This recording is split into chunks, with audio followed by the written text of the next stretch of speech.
저는 오늘 이제 요한복음 강의 50번째 시간, 이제 작년 2월 달부터 시작된 요한복음이 이제 거의 마무리되어져 가고 있습니다. 갈릴리에서의 아침을이라는 제목으로 하나님의 말씀 전하기를 원합니다. 지난주에 제가 말씀드린 것처럼 사실상 요한복음은 20장의 끝이 나도 오히려 더 스무스합니다.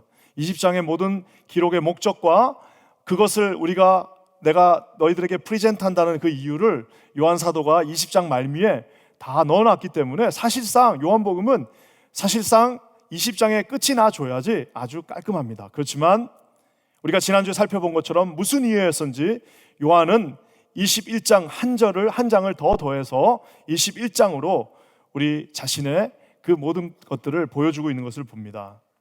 어쩌면은 요한복음 21장은 좀 심하게 얘기하면 베드로라고 하는 한 개인을 위해서 써졌다고 해도 과언이 아닐 정도로 사실상 없어도 되는 게 별책부록처럼 베드로 한 개인을 중심으로 쓰여지고 있는 것을 보게 됩니다. 고린도전서 13장이 사도 바울이 말한 이 사랑의 데피니션이라고 한다면 요한복음 21장이야말로 예수 그리스도께서 어떻게 한 개인, 한 사람을 향해서 집요하게 끝까지 또한 하나님의 그 풍성함으로 사랑하시는지를 정확하게 보여주는 하나의 본문과도 같습니다. 우리가 잘 아는 것처럼 솔로몬이 아가를 쓸 때에 이 아가의 말씀은 술람미 여인 한 사람을 향하고 있습니다.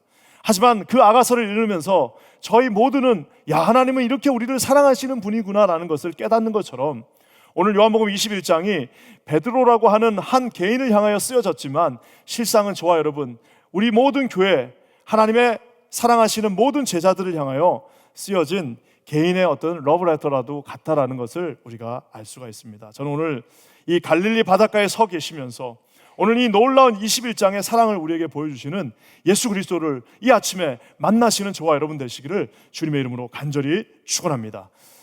지난주에 우리 하나님께서 텅 빈 그물, 진짜 그물이 텅 비어버렸어요. 그러니까 고기가 잡히는 것만 기적이 아니라 고기가 한 마리도 안 잡히는 것도 기적이에요. 한 마리도 안 잡히는데 주님께서 그 그물을 꽉 채워주셨습니다. 오늘은 그물을 채운 것뿐만 아니라 아침 식사를 준비해 주십니다. 갈릴리에서 아침 식사를 준비해 주십니다. 사실상 이제 이 전 세계에서 가장 유명한 아침 식사는 이 뉴욕에 있습니다. 혹시 아시는지 모르겠습니다. 우리 이 뉴욕에 가장 전 세계 유명한 아침 식사가 있어요. 왜냐? 티파니에서의 아침을 혹시 들어보셨나 모르겠습니다.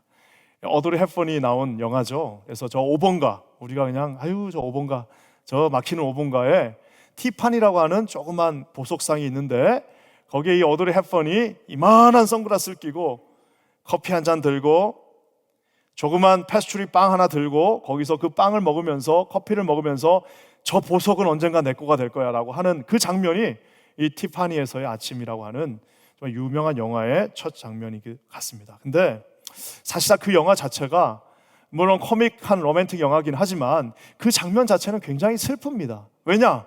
자기 게 하나도 없어요. 그 티파니 앞에, 티파니 보석상에 있는 그 보석 중 하나도 자기 거 아닙니다.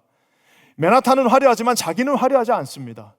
초라하게 커피 한 잔 들고 빵 하나 들고 있는 그 아침 식사가 그녀의 모든 것이고 그녀를 위로해주는 척하고 있지만 사실상은 아무런 위로가 되지 않습니다. 다 가짜예요. 거기 있는 모든 것은 다 가짜입니다. 하지만 오늘 주님은 천지 만물을 창조하신 이 주님께서 한 개인을 향해서 아침 식사를 준비하시고 그냥 그 아침은 그냥 인스턴트 아침이 아니라 정말 말 그대로 손으로 지으신 아침 식사를 준비하시고 주님이 그 아침에 기다리고 계십니다. 저는 오늘 두 가지 간증, 이 설교는 너무 많이 여러분들 한 수백 번 들었기 때문에 더 이상 할 말도 없습니다. 그래서 오늘 간단하게 두 가지, 손님으로 온 베드로의 입장에서 또 셰프, 우리 요리사로 서 있는 예수님의 입장에서 두 가지 관점에서 이 말씀을 한번 살펴보기를 원합니다. 먼저 손님 베드로입니다. 베드로는 지금 몸이 지쳐 있습니다. 밤새 그물을 이렇게 넣고 땡기고 했으니 얼마나 마음이 지쳤겠어요. 고기라도 한두 마리 잡혔으면은 좀 좀 엔돌핀이라도 돌 텐데 고기 한 마리 잡히지 않는 그 그물을 밤새도록 넣었다 뺐다 하는데 그 갈릴리 저 골란고원에서 내려오는 그 삭풍이 정말 춥습니다. 그 추운 삭풍이 자기 머리를 계속해서 밤새도록 치는데 고기는 한 마리 잡히지 않는데 힘은 힘대로 들고 꼬박 밤을 새고 육신이 이제 완전히 제로가 된 상태에서 이 아침을 맞이하고 있습니다.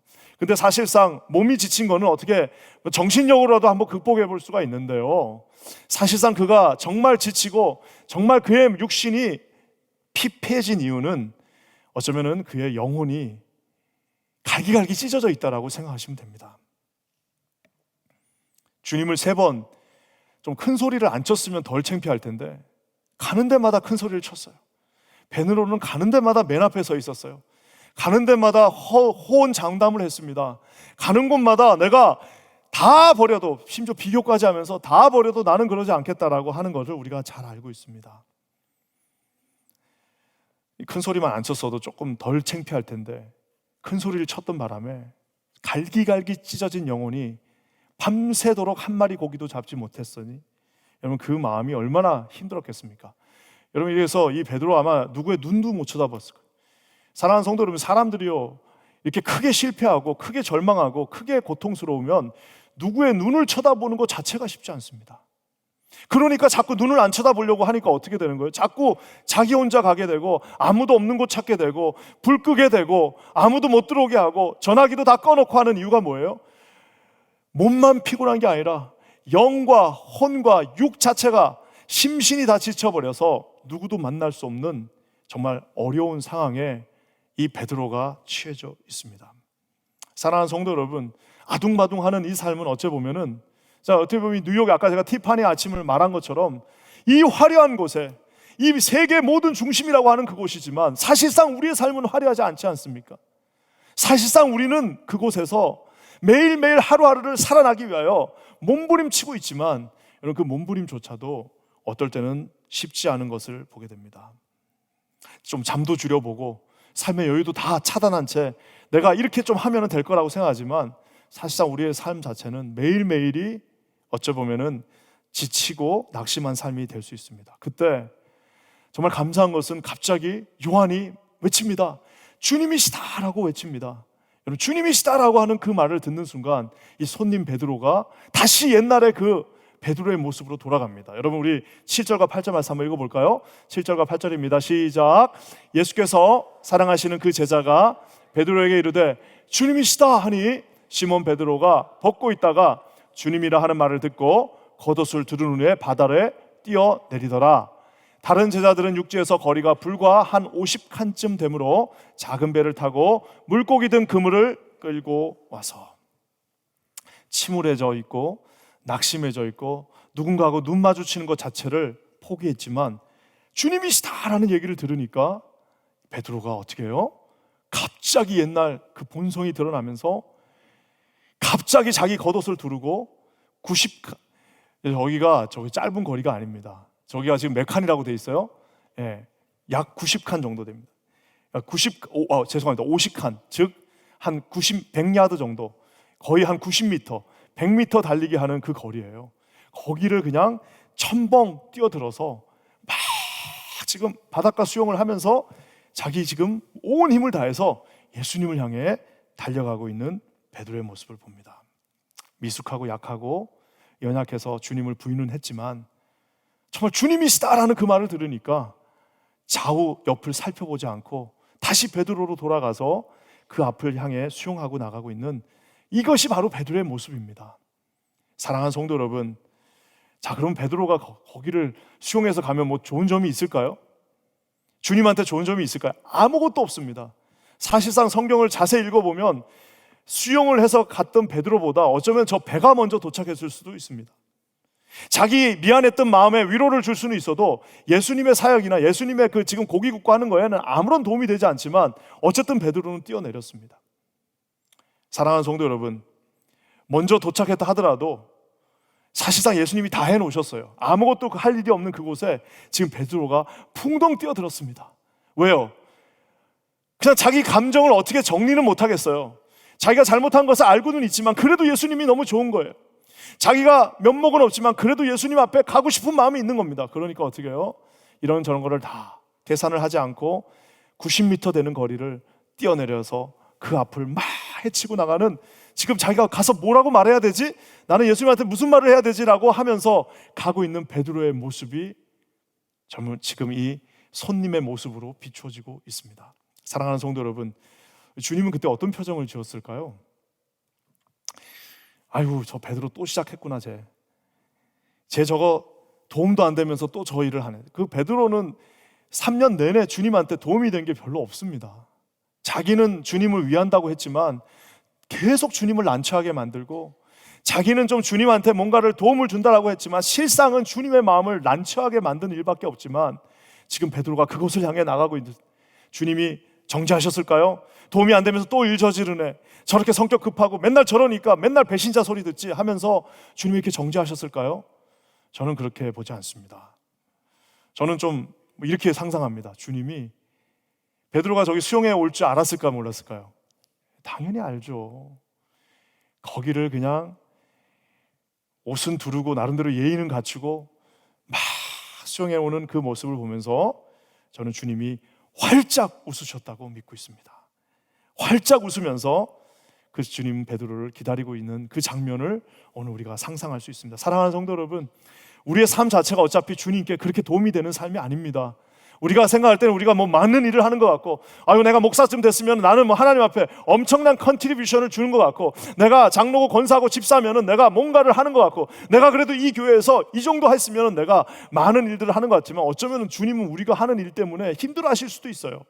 그렇지만 여러분, 그거하고 상관없이 저와 여러분은 주님이시다라는 그 말씀을 듣고, 주님이 저기 계시다, 주님이 나를 부르신다는 그 음성 속에 오늘도 좌우 옆을 보지 마시고 그 주님을 향해 달려가시는 저와 여러분 되시기를 주의 이름으로 간절히 축원합니다. 몸과 마음이 지쳤다 할지라도, 실패하고 낙심했다 할지라도, 고기 한 마리 못 잡았다 할지라도, 배신자라고 하는 그 낙오의 꼬리표가 있다 할지라도 상관없습니다. 살아 역사하시는 주님 앞에 오늘 주님이시다는 그 음성이 들리면 그곳을 향해 달려가시는 저와 여러분 되시기를 주의 이름으로 간절히 축원합니다. 여러분, 이것이 베드로의 모습입니다. 귀엽잖아요. 뭐 어르신한테 내가 말하기는 뭐하지만 이때 베드로 나이가 제 나이보다 어려요. 그러니까 나이로 치면 제가 더 지금 나이가 많습니다, 베드로보다. 그러니까 얼마나 귀여워요. 30대 중후반에 그 사람이 그냥 앞뒤 재지 않고 달려가고 있는 그 모습을 주님은 기쁨으로 보고 계십니다. 여기 계신 모든 분들에게 오늘 그렇게 달려갈 주님이 계시기를 주의 이름으로 간절히 축원합니다. 자, 그렇다면 베드로는 이렇게 앞뒤 없이 가는데 주님은 어떻게 하고 계셨을까요? 여러분, 9절 말씀에 잘 나와 있습니다. 한번 다 같이 읽어볼게요. 시작. 육지에 올라보니 숯불이 있는데 그 위에 생선이 놓였고 떡도 있더라. 주님이 생선하고 이 떡을 이미 다 만들어 놓으셨습니다. 우리 차콜이라고 그러죠. 이 차콜을 지금은 뭐 우리가 월마트 가서 사니까 그냥 기름 뿌리고 쫙 하면 한 번에 되지만, 이 차콜을 한 번이라도 만들어 보신 분은 이 차콜, 이 숯이 얼마나 오래 걸리는지 아실 겁니다. 숯 어떻게 만들어요? 확 불을 피운 다음에 어떻게 합니까? 갑자기 거기다 재를 확 뿌려야 됩니다. 그래서 재를 뿌려가지고 그것이 몇 시간이고 죽으면서 그것이 이제 차콜이 되는 건데요. 여러분, 이 숯불을 10분, 20분 만에 만드는 게 아닙니다. 2-3시간 걸려서 지금 이 불을 피우고 있습니다. 주님이 그걸 하고 계신 겁니다. 사랑하는 성도 여러분, 우리 주님은 왜 오늘 이렇게 음식을 준비하셨을까요? 왜 우리 주님은 음식을 준비하셨을까요? 사실상 이제 지금 예수님의 제자들은 좀 정신무장을 해야 되지 않겠어요? 지금 이분들 좀 정신무장이 필요하지 않겠어요? 이분들은 지금 좀 훈련을 좀 더 받아야 돼요. 이분들은 좀 일단 혼나야 됩니다. 3년 내내 정말 혼 안 내고 주님이 잘 참으셨는데, 정말 막판에 한 거를 생각하면 그냥 갔다가 종아리를 한 대씩 다 때려도 될까 말까 한 판인데, 오늘 주님은 그들을 위하여 음식을 이렇게 잘 준비하고 계시는 것을 봅니다. 어쩌면 제자들은 주님 앞에 혼나야 되지만 주님이 원하셨던 것은 제자들에게 가장 필요한 것들을 가장 먼저 주시기를 원하셨습니다. 사랑하는 성도 여러분, 우리 주님은, 우리가 요한복음의 첫 번째 기적은 가나 요한의 혼인잔치의 기적입니다. 사실상 주님은 그 일을 계획하지 않으셨습니다. 하지 않으셔도 되지만 부탁하니까 해주신 거예요. 오늘 그것처럼 오늘 이 마지막 첫 번째 기적이 가나의 그 혼인잔치에, 그 잔치에 필요한 음식물들을 주신 것처럼 오늘 주님의 마지막 사역은, 오늘 어쩌면은 이 음식을 장만하는 것이 주님의 마지막 사역이 되고 있는 것을 보게 됩니다. 사랑하는 성도 여러분, 어쩌면 먹는 거는 우리의 연약함을 위해서 주님이 주신 최고의 선물입니다. 제가 이거를 처음에 만들 때는, 신학교 때는 아무 생각 없이 만들었는데, 만들어 놓고 지금 요한복음을 설교하다 보니까 우리 퀸즈 한인교회 이 표어가 너무 좋은 것 같아요. 우리 표어 뭐예요? 원칙은 뭐예요? 잘 안아주는 교회. 혼내지 않고 일단 안아주는 교회. 그 다음에는 뭐 하는 거예요? 잘 먹여주는 교회. 그러면서 우리 마치 베드로를 다시 보내듯이 잘 보내주는 교회. 사랑하는 성도 여러분, 오늘 이 제자들은 정말 먹을 것이 필요했습니다. 지치고 상한 그들에게 먹을 것이 필요한데, 여러분, 제자들에게만 먹을 게 필요한 게 아닙니다. 저와 여러분의 이 보잘것없는 인생에도 매일매일 먹어야 되는, 반복되는 그 먹는 것이 필요합니다. 주님은 우리 그것을 그냥 룩다운 하시지 않습니다. 야, 너희들 먹는 건 니네가 알아서 해라. 이 정도 내가 영적인 거 채워줬으니까 먹는 거는 너희들이 알아라고 하면서 우리의 먹을 것을 무시하지 않으십니다. 사랑하는 성도 여러분, 저는 오늘 이 말씀을 읽으면은 시편 37편의 말씀이 생각납니다. 한번 우리 다 같이 한번 읽어볼까요? 시편 37편 3절입니다. 다 같이 읽겠습니다. 시작. 여호와를 의뢰하고 선을 행하라. 땅에 머무는 동안 그의 성실을 먹을거리로 삼을 지어다. 사랑하는 성도 여러분, 오늘 예수님께서 똑같이 말씀하십니다. 너희는 먼저 그의 나라와 그의 의를 구하라. 걱정하지 마. 먼저 그의 나라와 그의 의를 구하라. 그리하면 이 모든 먹는 것들, 이방인들이 구하는 모든 먹는 것들을 다 내가 공급해 주신다라고 약속하신 그 주님은 시편 37편 3편에 여호와를 의뢰하고 선을 행해래. 선을 행하면 너희들이 땅에 머무는 동안 그 먹을거리는 가서 음식점에서 사오는 게 먹을거리가 아닙니다. 뭐예요? 그의 성실, 우리 하나님의 그 faithfulness, 주님의 그 성실하심이 너의 먹을거리의 개런티가 되겠다라고 오늘 주님이 말씀해주고 계십니다. 사랑하는 성도 여러분, 땅에 머무는 동안 우리의 먹는 것들 주님이 절대 무시하지 않습니다. 우리 자녀들 키울 때 어떻게 키울까? 물론 걱정은 되고, 두 내우가 앉아갖고 우리 어떻게 우리 아이들 키울까라고 걱정하시지만, 걱정함과 동시에 주님을 믿으시기를 주의 이름으로 간절히 축원합니다. 사랑하는 성도 여러분, 저는 우리 주님께서 정말 이 정도만 해주셔도 감사한데, 저기에 엑스트라로 두 가지 또 다른 은혜가 저 아침 식사 자리에 있습니다. 아침 식사를 공급해 주신 것만 해도 감사한데, 엑스트라로 두 가지 또 다른 은혜가 있는데요. 첫 번째는 우리 주님이 숯불을 피워 넣어 주셨습니다. 이 숯불은 지금 현재 이 요한복음 21장 세팅에서는 세 가지 목적으로 주님이 숯불을 피워 놓으셨습니다. 첫 번째는 고기를 하는데요. 여러분, 세상에 제일 맛없는 고기가 어느 고기인 줄 아세요? 세상에 제일 맛없는 요리를 영국 요리라고 그러죠. 그래서 영국 요리 뭐예요? 피쉬 앤 칩. 그냥 하기 귀찮으니까 그냥 갖다가 다 놓고 그냥 튀기는 거예요. 삶는 거예요. 요리 뭐 아무것도 필요 없고 그냥 갖다가 삶는 거예요. 튀기는 거예요. 근데 제일 맛있는 요리는 보통은 다 숯불로 만듭니다. 마치 우리 어머니들이 자식들이 대학에 갔어요. 군대 갔어요. 오랜만에 돌아오면 어떡합니까? 맛있는 요리 정말 정성껏 먹지도 않는데 그걸 막 시켜놔. 그랬더니 이놈이 와서 하는 말이 뭐예요? 아, 엄마 나 오늘 친구들하고 짜장면 먹으러 가기로 했어. 먹지도 않고 나가는데 그거를 열심히 하는 그 마음으로 오늘 주님께서 이 요리들을 준비해 놓으셨습니다. 왜요? 제일 좋은 거 주려고, 제일 좋은 거 주려고 준비하셨어요. 저는 우리 퀸즈 한인교회 모든 성도들이 하나님이 지금 이 순간에도 우리에게 그냥 물고기 주시는 게 아니라 숯불에 노릇노릇 튀긴 제일 맛있는 물고기 준비해 주시는 분임을 믿으시는 저와 여러분 되시길 주의 이름으로 간절히 축원합니다. 사랑하는 성도 여러분, 두 번째, 왜 숯불이 있느냐? 베드로 때문에 또 그런 거예요. 그냥 옷이라도 좀 놔두고 왔으면은 그거 젖지도 않았을 텐데 옷을 또 둘러 입고 자기 딴에는 잘해준다고, 예수님한테 예의를 갖춘다고 가지고 왔더니 그 추운 삭풍이 부는 골란고원에서의 그 삭풍이 부는 갈릴리 해변에 베드로가 지금 오들오들 떨고 있습니다. 그러니 어떻게 해요? 주님이 숯불을 편만하게 펴놓고 활활 타는 그 불은 옷이 다 탑니다.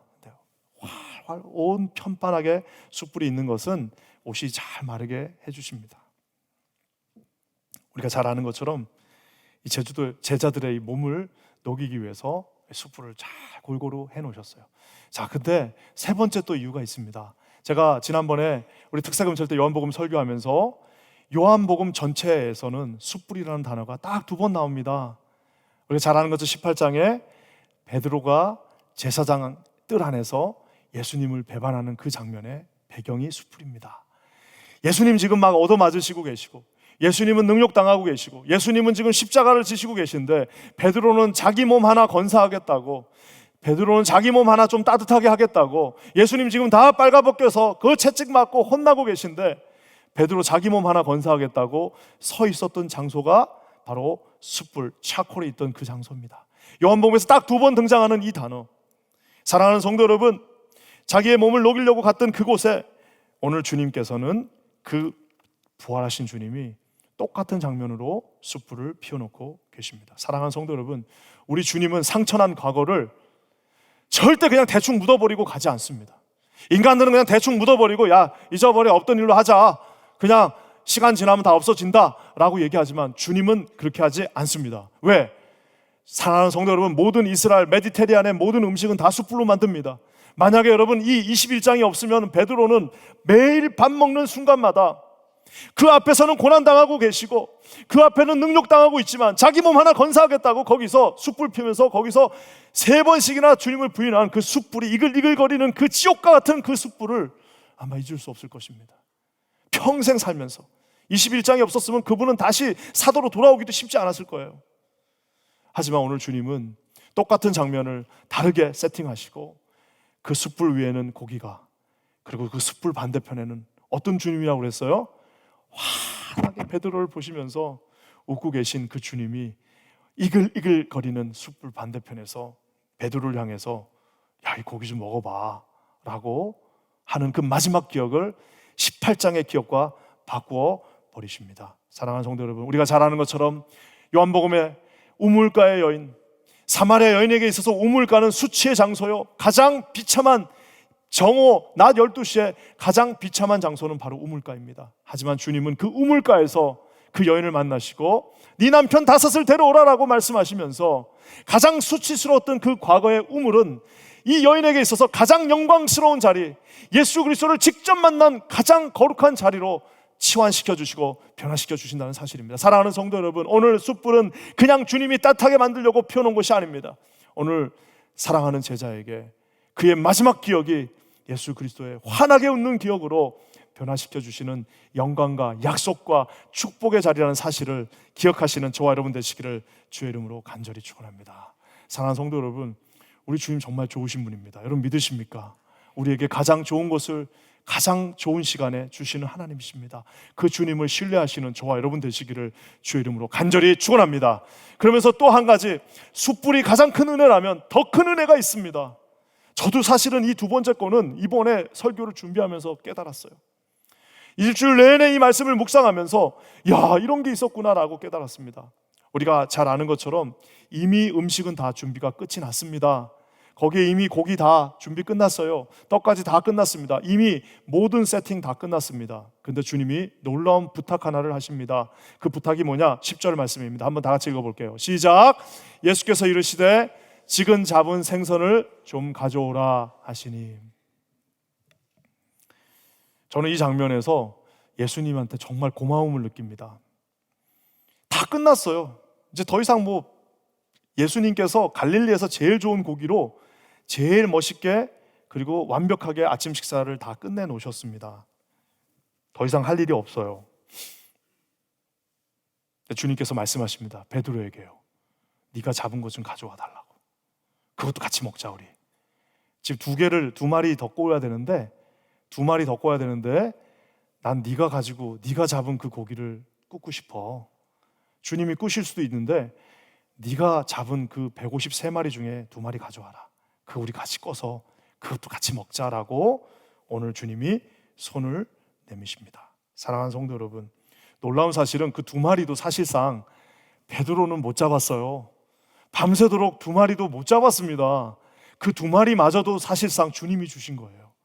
주님이 주신 거를 주님이 다 해놓고 그 2마리 것만 비워놓고 네가 잡은 그 2마리 좀 가져와 줄래라고 말하고 있습니다. 사랑하는 성도 여러분, 주님이 우리 가운데 다 차려놓으신 거를 그 숟가락 하나 마지막에 올리시는 그 기회를 저와 부족한 여러분에게 주신 것입니다. 사랑하는 성도 여러분, 그러니까 사실상 우리가 여러분, 우리 여러분의 도움이 필요합니다.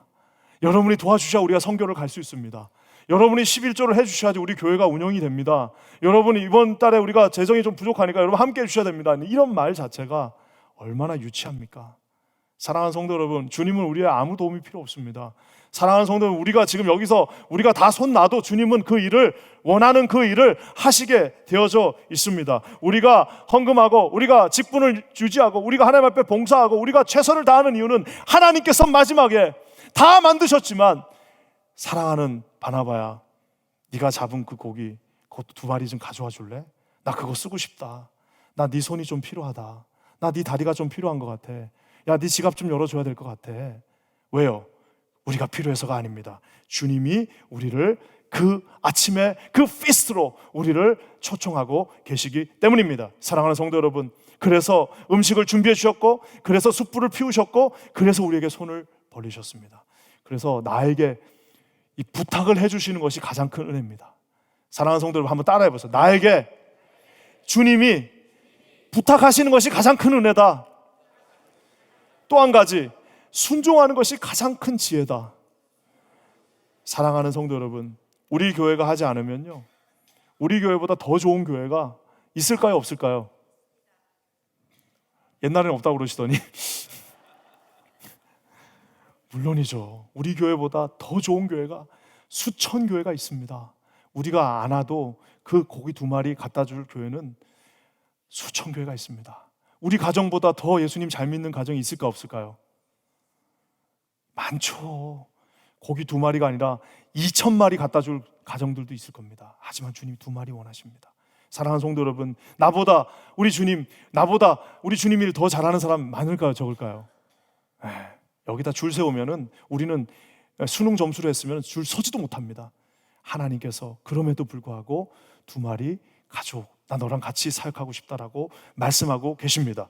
저는 우리 킨자님교회 모든 성도들이 가장 똑똑하신 분들 되시기를 주의 이름으로 간절히 축원합니다. 가장 지혜로운 분 되셔서 주님의 그 요구에, 이 말도 안 되는 요구에, 자기가 잡아주신 거 우리에게 요구하시는 그 엎드려서 절 받으시는 그 요구 앞에 순종함으로, 감사함으로, 기뻐함으로 나아가시는 저와 여러분 되시기를 주님의 이름으로 간절히 축원합니다. 사랑하는 성도 여러분, 우리가 지난주에 말한 것처럼 그물이 찢어지지 않았습니다. 누가복음 5장에서는 그물이 확 찢어져 버렸네요. 하지만 오늘 여기서는 그물이 찢어지지 않고 오늘 이 에피소드가 끝이 나는 걸 봅니다. 왜 그랬을까요? 지난주에 질문하면서 끝났습니다. 사랑하는 성도 여러분, 우리가 잘 아는 것처럼 마태복음 4장과 마가복음 우리 1장을 통해서 많은 사람들이 이 본문을 가지고 우리들 하나님께서 사람을 낚는 어부로 불러주셨다라고 믿습니다. 사람을 낚는 어부, 사실상 헬라어 원문 그대로 보면 사실상 낚는이라는 말은 없어요. 그래서 낚는이라는 말이 저는 사실 조금, 사람을 낚는 어부가 요즘 뭐 피싱 같은 것도 있잖아요. 피싱이 좋은 의미가 아니잖아요. 보이스 피싱 좋은 의미가 아니잖아요. 그리고 여러분, 낚는다는 말을 하면 꼭 가서 우리가 뭔가를 낚아서 와야 될 것 같아요. 내가 사람을 가서 뭔가 수단과 방법을 가리지 않고 저 사람을 이렇게 콱 깨가지고 낚아서 와야 될 것 같은 느낌이 나지만, 실상 헬라어를 그대로 읽으면 사람을 낚는 어부가 아니라 사람들의 어부입니다. 여러분, 그 말은 뭐예요? 저와 여러분이 할 수 있는 일은 그저 주님이 다 모아놓은 153마리, 주님께서 딱 정해놓은 그 153마리, 절대 사라지지 않는 그 153마리, 완벽하게 준비되어진 그 153마리를 주님이 만들어 놓은 그거 가서 사람들의 어부, 그들을 섬기는 그 어부가 되어서 그저 끌어올리는 것밖에 없습니다. 사랑하는 성도 여러분, 인간들이 만들어 놓은 것들은 다 터져버립니다. 제자들끼리 많이 잡았지만 누가복음 5장에서 그물이 다 찢어져 버렸습니다. 하지만 주님께서 완벽하게 세워놓으신 주님의 그 미니스트리, 주님의 그 물고기들은 절대로 터지지 않습니다. 우리가 하는 모든 사역들도, 우리 인간들끼리 머리 짜내서 한 모든 일들은 10년 지나면 다 그물 찢어집니다. 하지만 오늘 주님이 우리에게 명령하시고 오늘 주님께서 우리에게 부탁하신 그 사역들은 절대로 찢어지지 않는다는 사실을 반드시 기억하시는 저와 여러분 되시기를 주의 이름으로 간절히 축원합니다. 사랑하는 성도 여러분, 오늘 말씀을 마무리합니다. 저는 이 말씀을 읽으면서, 말씀 21장 내내 읽으면서, 요한복음 21장을 읽으면서 정말 떠오르는 말씀이 있습니다. 그것은 바로 시편 23편의 말씀입니다. 우리가 잘 아는 것처럼 여호와는 나의 목자시니 내게 부족함이 없으리로다. 사실 우리가 양의 입장에서 본다면 그가 나를 푸른 풀밭 쉴 만한 물가, 즉 식사의 자리로 우리를 인도해 주신다라고 말하고 있습니다. 우리 주님은 우리를 푸른 풀밭, 먹을 게 충만한 그 푸른 풀밭, 맛있게 충분한 그 쉴 만한 물가로 날마다 인도하시는 분입니다. 어느 정도로 심하게 인도하시느냐? 5절 말씀에 보면 주께서 내 원수의 목전에서 전쟁하는 중에도 아무리 큰 고난이 있고 아무리 어려움이 있다 할지라도 그 목전 앞에서도 심지어는 오늘 요한복음 21장에 상을 차려주신 그 주님이 시편 23편에 내게 상을 차려주신다라고, 종들이나 하는 일을 오늘 주님께서 나를 위하여 직접 상을 차려주신다고 말씀하고 계십니다. 한두 번 하고 끝나나요? 1, 2년 하고 끝나시나요? 그렇지 않습니다. 6절에 뭐라고 나와 있습니까? 내 평생의 그 선하심과 인자하심이, 내 평생의 주님께서는 우리에게 상을 차려주신다고 말씀하고 계십니다. 사랑하는 성도 여러분, 우리 인생을 주님 앞에 온전히 드릴 수 있는 저와 여러분 되시기를 주의 이름으로 간절히 축원합니다. 지난주에 우리 유순영 권사님 마지막에 제가 한 번 더 온다고 그랬는데 그것이 마지막이 될 줄은 몰랐습니다.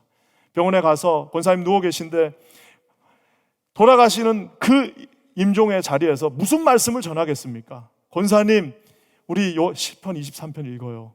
권사님이 아멘 하시면서 같이 따라 읽으셨습니다. 제가 권사님에게 질문했습니다. 권사님, 평생 주님이 권사님과 함께 하신 거 믿으시죠? 아멘. 권사님, 이 시간 이후에도 우리 권사님 주님과 함께 하시는 거 믿으시죠? 아멘. 사랑하는 성도 여러분, 그것이 우리의 인생입니다. 우리 인생은 빈 털터리가 되고 빈 그물 가운데 있다 할지라도, 아무리 초라하고 아무리 바들바들 떨고 있다 할지라도 내 평생의 선하심과 인자하심이 영원히 나를 인도하신다 말씀하고 계십니다. 사랑하는 성도 여러분, 그 앞에 순종하시고 오늘 주님 앞에 달려가시는 저와 여러분 되시기를 주의 이름으로 간절히 축원합니다. 그 은혜가 우리 모든 아멘 하시는 분들을 위해 함께 하시기를 예수님의 이름으로 간절히 기원합니다. 아멘. 기도하겠습니다. 하나님, 참으로 감사합니다. 오늘 주의 은혜가 충만하게 이곳에 있습니다. 오직 예수 한 분으로, 예수님 한 분으로 우리가 주님 앞에 나갈 때 이 놀라운 은혜가 우리 가운데 있게 하여 주시옵소서. 우리 그렇게 하실 주님을 찬송하며 예수님의 이름으로 간절히 기도합니다. 아멘.